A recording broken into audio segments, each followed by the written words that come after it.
No sé si fue en media semana o el domingo anterior, pero les mencioné que en menos de 1,5 km² alrededor de nuestra iglesia hay cerca de 14 iglesias evangélicas y algunas de ellas con más de 30 años de haber sido fundadas. Y no solo eso, sino que algunas de ellas, diría yo, de las más emblemáticas y significativas en cuanto a evangelio se refiere en nuestra ciudad. Entonces, pregunto, si en ese espacio hay cerca de 14 iglesias evangélicas, ¿es que acaso la comunidad que vive alrededor de estas 14 iglesias no debería ser una comunidad bastante saludable y con una moral bastante superior al promedio de la ciudad? ¿Debería ser así o no? Es que se espera que la iglesia provoque una influencia positiva en la comunidad en la que está situada. Ahora les pregunto, ¿es eso así? ¿Esta comunidad es segura? ¿Es un lugar donde usted puede caminar libremente, en donde quisiera vivir, en donde se siente orgulloso de decir que es una zona que la plusvalía cada vez es mejor y que todo va viento en popa? ¿Es así o no es así? Es todo lo contrario, ¿no es cierto? Es una zona muy peligrosa. Cada día las viviendas y las propiedades aquí cuestan menos debido a la delincuencia, a la insalubridad y a otras cosas feas. ¿Por qué razón, si hay tantas iglesias? Díganme ustedes, ¿qué sugieren? ¿Por qué razón estas iglesias, empezando por la nuestra, no han impactado lo suficiente esta comunidad? ¿Qué sugieren? ¿Nadie quiere sugerir nada? ¿Sí, hermana? La comunidad no ha visto cambio en las iglesias y como consecuencia ellos no tienen ningún modelo que seguir. Entonces es total culpa de las iglesias, en buena parte. Bueno, también es culpa de las iglesias no habernos acercado a las personas de la comunidad. ¿Sí? Pero eso es culpa de las iglesias también, que los principios religiosos no estén bien cimentados. ¿Alguien tiene, sí?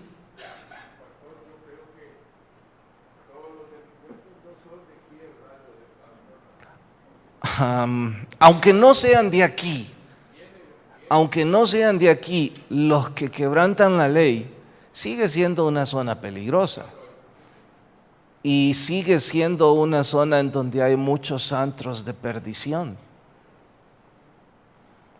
A ver, ¿más nadie tiene alguna? ¿Sí, hermana, atrás? También es culpa de las iglesias.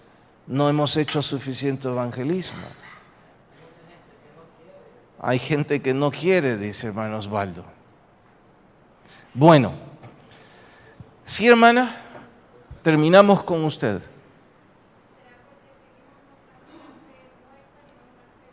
Sugiere que las iglesias estamos mostrando una fe muerta y una fe viva. En el 98% de sus opiniones, todo es culpa de la iglesia. Únicamente el hermano Osvaldo cree que es culpa de ellos.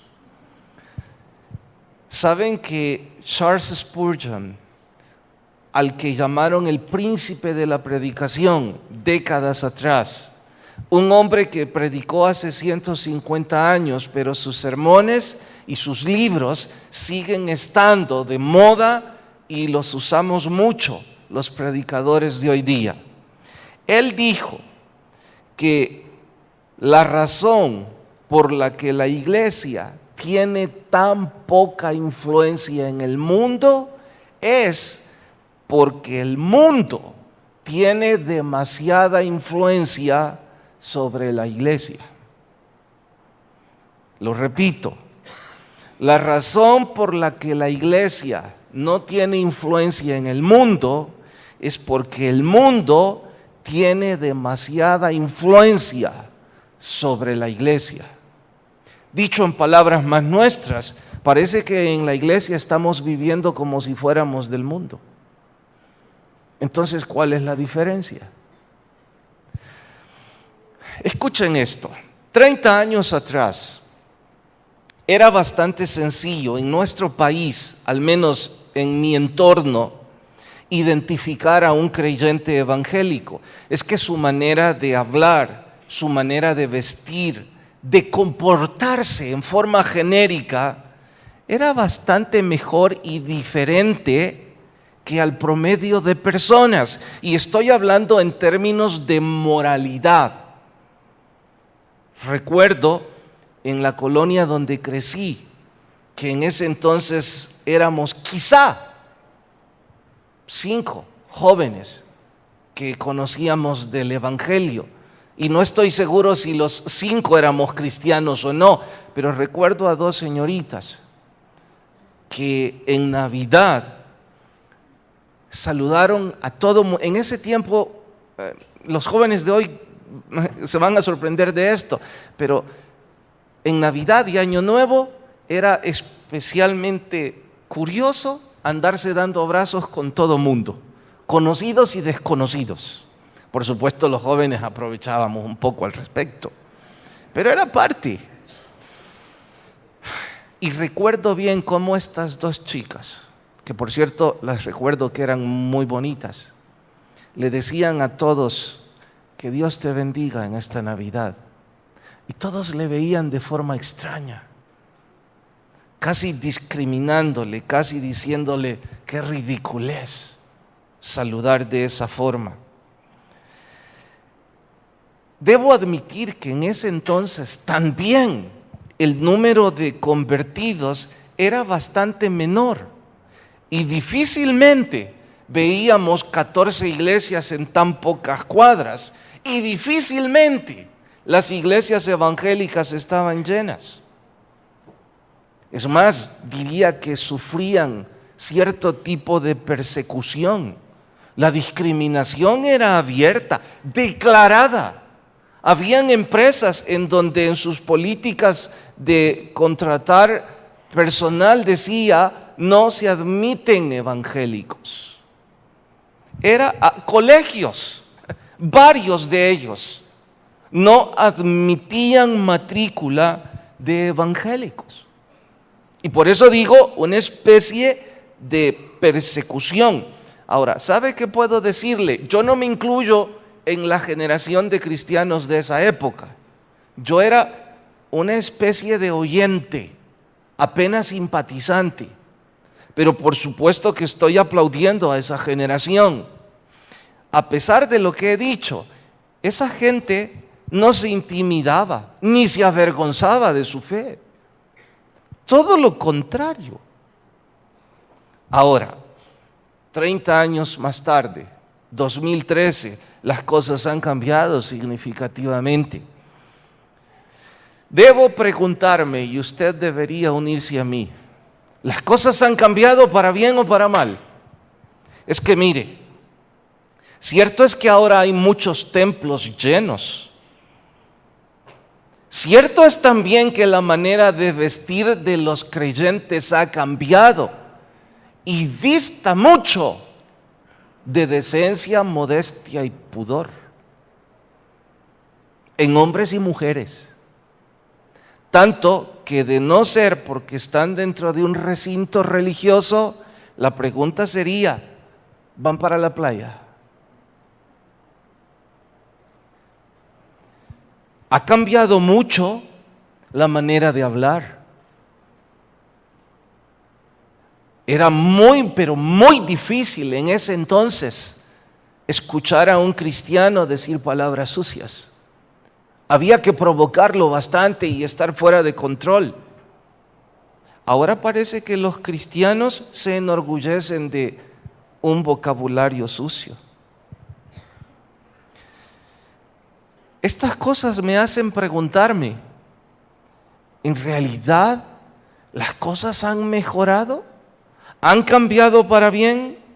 Y sin dejar de mencionar que algunas reuniones religiosas se han convertido en un espectáculo en donde la música sacra ha sido sustituida por el ruido,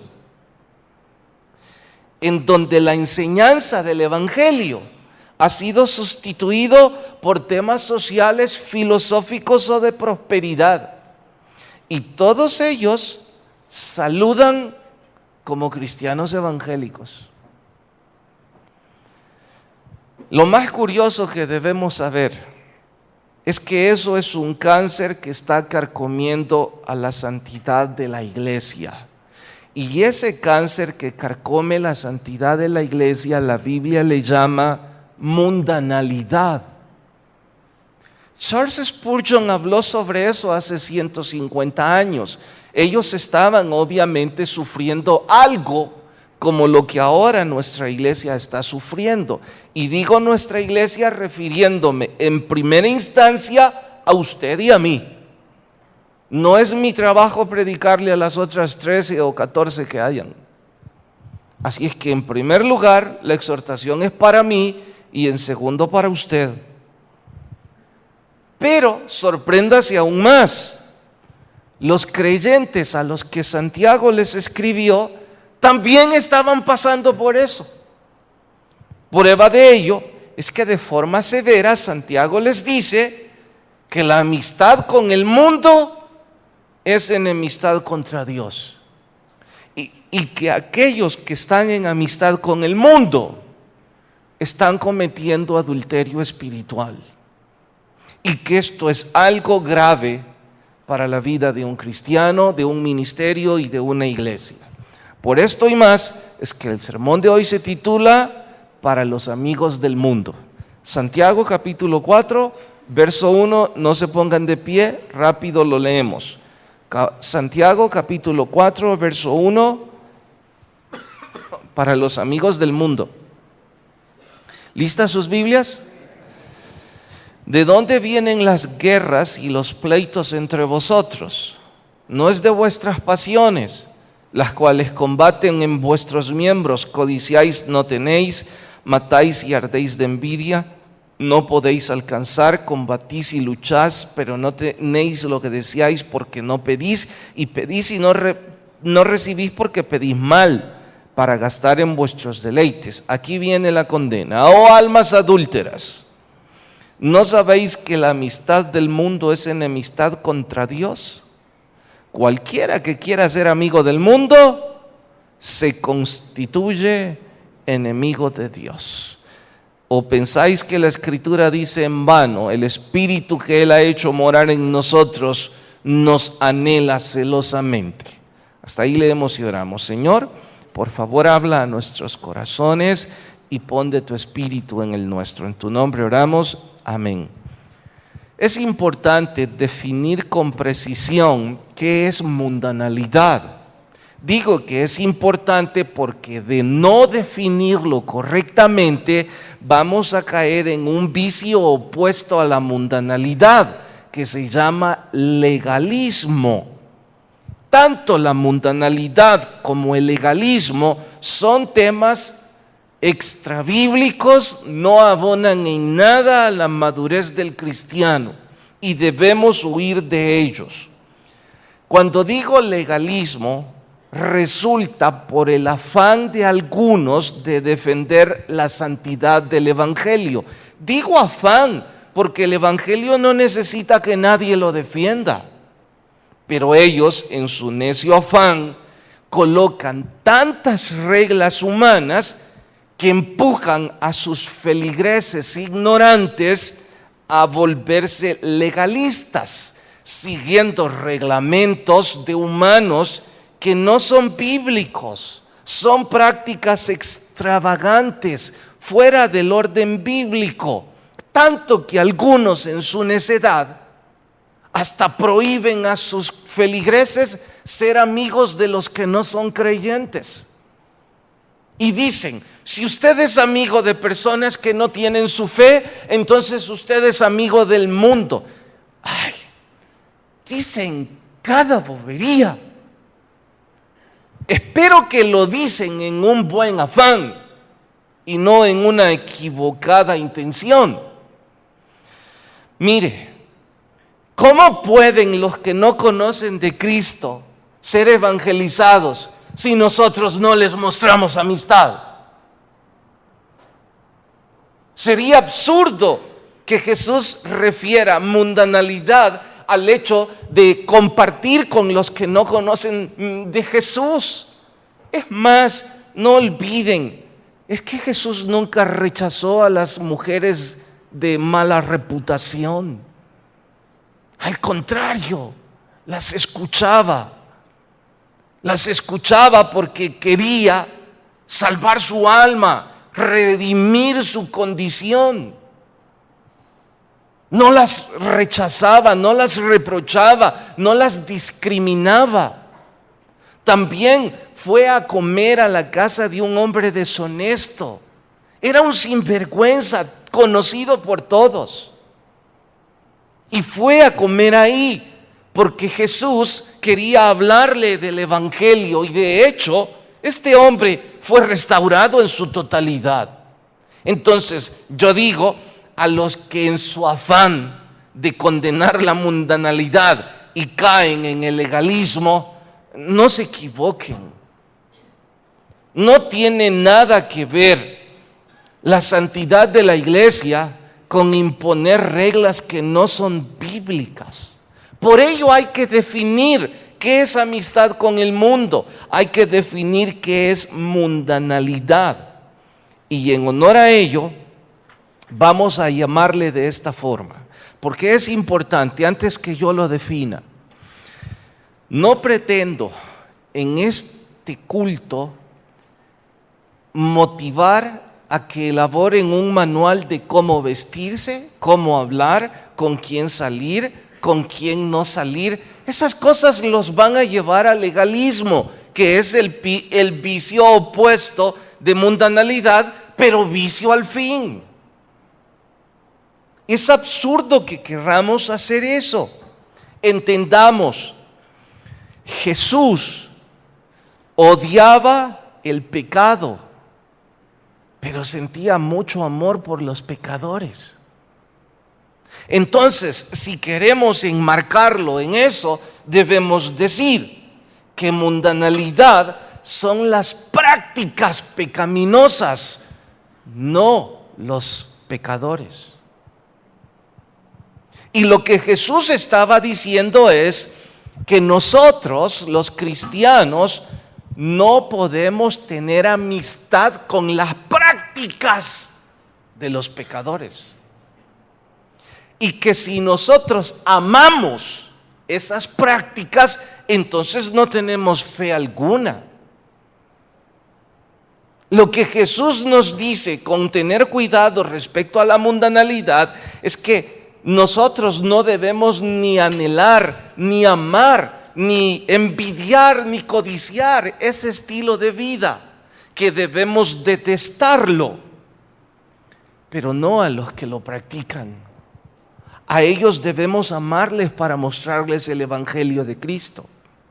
Y si usted me dice, cierto, ya entendí eso, predicador, pero aún así resulta difícil establecer qué es mundano y qué no es mundano, especialmente en una sociedad como en la que hoy vivimos. Yo no sé si está bien, entonces, si debo asistir a ese lugar, si debo compartir con estas personas, si debo vestirme de esta u otra forma. Le dije, no voy a establecer un manual de cómo vestirse, cómo hablar, cómo comportarse, pero hay un patrón de vida que regula todo esto de forma sencilla, práctica y bíblica. Cada vez que usted tenga problemas en cuanto a decidir si algo es mundano o no, pues entonces yo le pregunto, invite a Jesús a ir con usted o a hablar con usted lo que usted quiere hablar o el lugar donde quiere ir. Y si Jesús puede ir con usted, vaya. No le veo ningún problema. Pero si Jesús no puede ir con usted, usted no tiene por qué escuchar mi opinión. Ya sabe que eso es algo que usted no debería hacer. ¿Quiere ejemplos? Bueno, hablemos de ejemplos prácticos. La manera de vestir.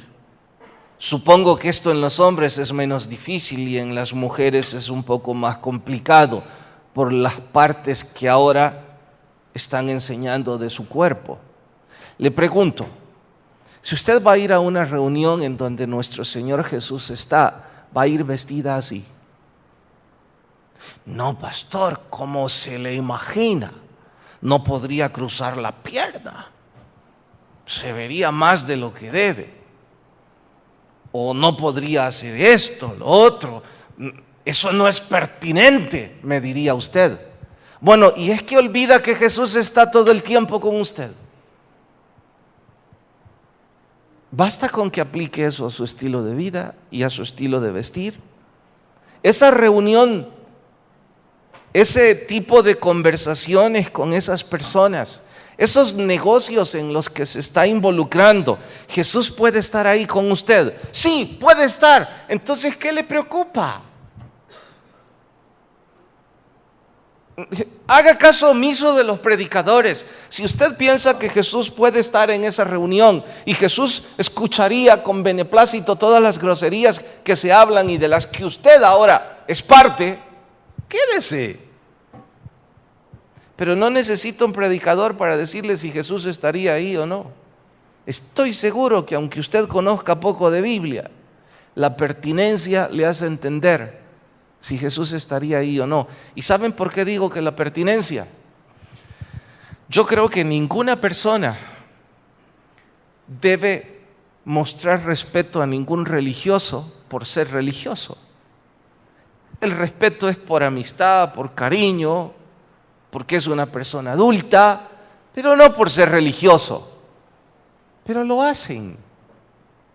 El otro día me encontré con 2 o 3 compañeros que estudiamos en el bachillerato juntos y éramos relajos los 4 y decíamos cada cosa. Entonces, desde que nos vimos en el centro comercial empezamos a reír así de lejos, acordándonos los apodos de cada uno. Y yo iba pensando, ¿se lo digo? ¿No se lo digo?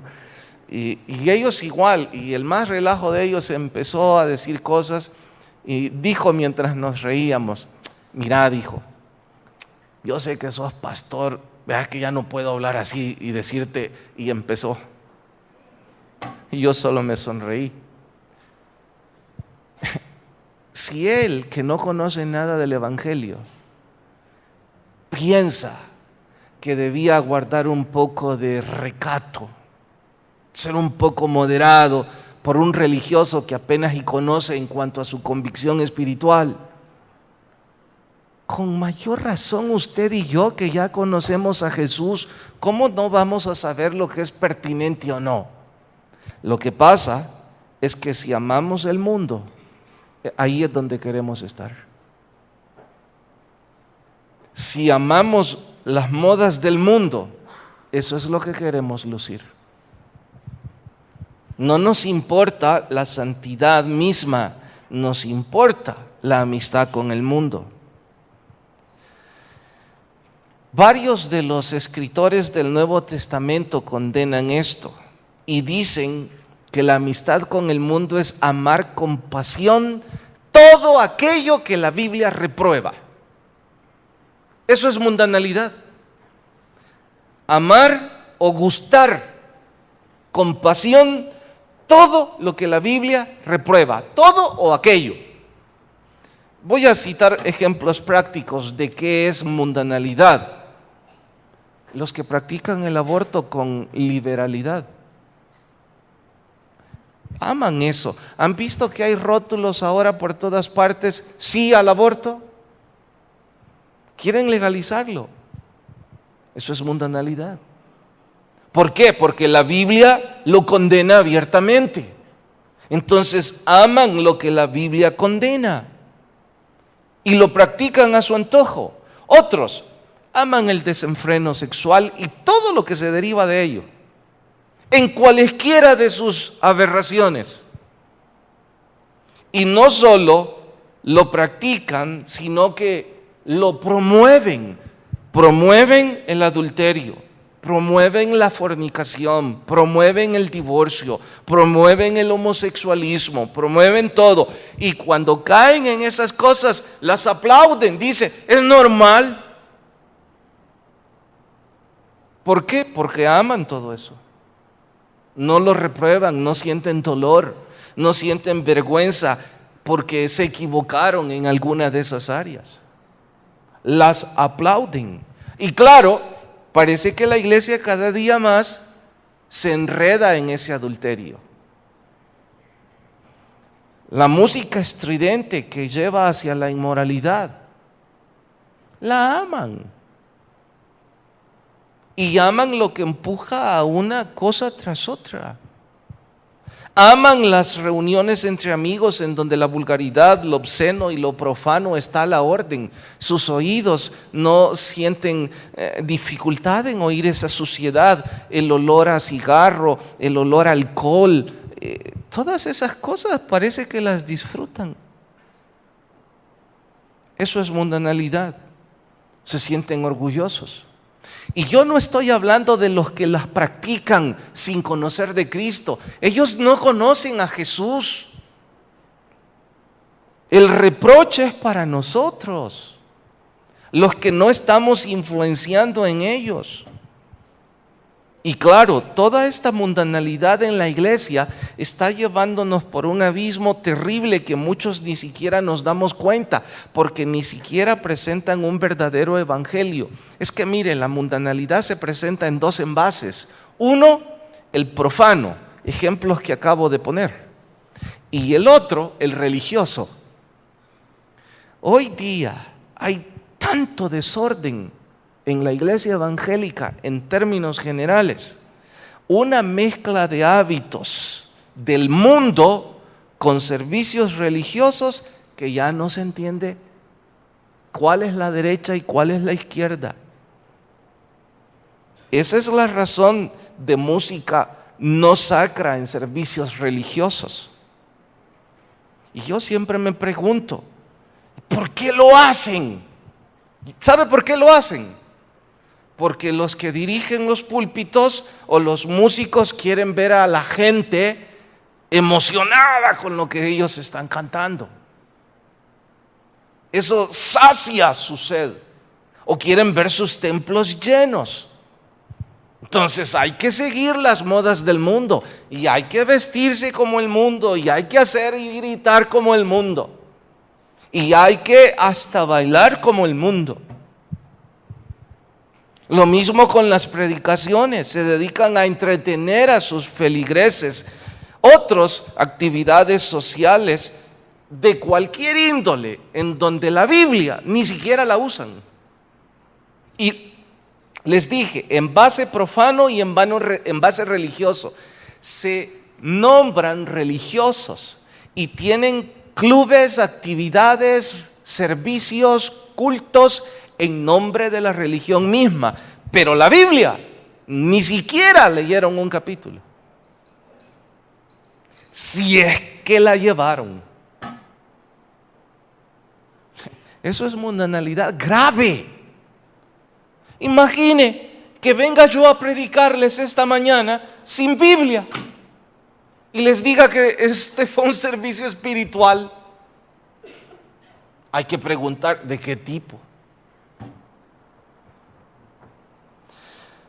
Ese envase religioso promueve la formación intelectual, que en sí misma no es mala. Por supuesto que crecer intelectualmente es bueno, pero es un grave error cuando la formación intelectual sustituye el evangelio. Como un estudio de la Biblia no llena un templo, entonces hay que traer hombres y mujeres con éxito de los negocios, de los deportes, políticos, que vengan aquí al frente. Ellos son populares, la gente quiere oír sus experiencias y entonces los templos se van a llenar, sus clubes van a estarse multiplicando y todos están satisfechos por crecimiento. ¿De qué tipo? Jesús nunca ocupó esa gente para el evangelio. No estoy diciendo que ellos no sean amados por Cristo. Los que tienen éxito como los que no tienen éxito, Jesús murió por ambos grupos. Nosotros somos los que hemos equivocado todo esto. Y sin dejar de mencionar el ecumenismo, esa filosofía en donde mezcla las religiones, todas llevan a Dios, todas tienen algo bueno. Por favor, ninguna religión lleva a Dios. El único camino para Dios es Jesucristo. Y ya lo sabemos. Pero parece que mostramos amistad a esas reuniones ecuménicas en donde vos practicas esto, yo lo otro, vos lo otro, pero aquí compartimos en común la comida. Si quiere comer, vaya y coma. Y después presénteles el Evangelio de Cristo con Biblia en mano. Eso es distinto. No, es que lo que ama es esa mundanalidad que está carcomiendo a la iglesia. Y mire, yo quiero suponer que quienes están o estamos en esas prácticas es porque queremos un bien para la iglesia y queremos que la gente escuche. Pero ahora me tengo que decir y les tengo que decir a los que están en eso, el evangelio no necesita ayuda. Si usted quiere hacer una campaña en un estadio donde quiera, predique la Biblia y cante música sacra. Ahora, si lo que quiere es un relajo, lleve relajo y cuente lo que le dé la gana, pero difiera las cosas. ¿Sabe lo que dijo uno de esos comunicadores que no es cristiano? Dijo hace pocas semanas, no entiendo, dijo, ¿por qué los religiosos de hoy día quieren parecerse tanto a nosotros? Si somos nosotros los que deberíamos aprender de ellos. Lo dijo un inconverso, criticando un concierto evangélico, en donde empezaron a hacer el trencito y se tiraban bebidas y cosas de esas. Todo en nombre de Jesús, por supuesto. Y hay tantos en la iglesia evangélica escuchando la música de los que promueven eso. Y el colmo, cantándola. Y ese tipo de música. Dije que yo quiero creer que lo hacen para bien, que quieren hacer bien. Si usted está por primera vez en una iglesia, yo creo que usted debe estar algo así como, este predicador está medio loco, mire todo lo que está diciendo, la gente se va a desmotivar. Y a lo mejor usted mismo se va a sentir un poco consternado. Le quiero decir para cerrar este estudio a usted que viene por primera vez, mire, si nosotros los cristianos fuéramos más amigos de Jesús, seríamos más amigos de ustedes. Y ustedes sentirían deseos de conocer a Jesús. Me da mucha pena decírselos, creo que es culpa nuestra que ustedes aún no han querido abrir su corazón a Cristo. Pero aún a pesar de nuestro error, usted sabe que usted necesita a Jesús. Y yo no voy a invitarle a volverse religioso. Le invito a buscar a Jesús con todo su corazón. Inclinen sus rostros y oramos. Señor, gracias por tu palabra. Y si hay personas sin Jesús esta mañana, toca su corazón tan fuerte que él o ella puedan venir a Cristo. Mientras todos oran, sus rostros inclinados y sus ojos cerrados. No importa si usted vino a una iglesia 1 o 10 veces, importa que usted y yo necesitamos a Jesús. Nadie le va a pasar al frente, nadie le va a aplaudir, esto es entre Dios y usted. Usted y yo necesitamos a Jesús. Si alguien dice, quiero recibir a Cristo, donde está, le invito a que levante su mano en señal de hacer la oración y la baja de inmediato. Déjeme orar con usted. ¿Habrá alguien que esta mañana levanta su mano en señal de recibir a Jesús y quiere hacer la oración y me deja orar con usted? ¿Habrá alguien en medio nuestro? ¿Alguien que toma la mejor decisión de su vida y abre su corazón con fe? Señor, si todos somos salvos, gracias, despídenos en tu paz, mas no de tu presencia. En tu nombre, amén y amén. Nos vemos media semana, me pasé 3 minutos, las disculpas, hay que mover rápido, por favor, los vehículos del parqueo. Que la paz de Dios vaya con cada uno.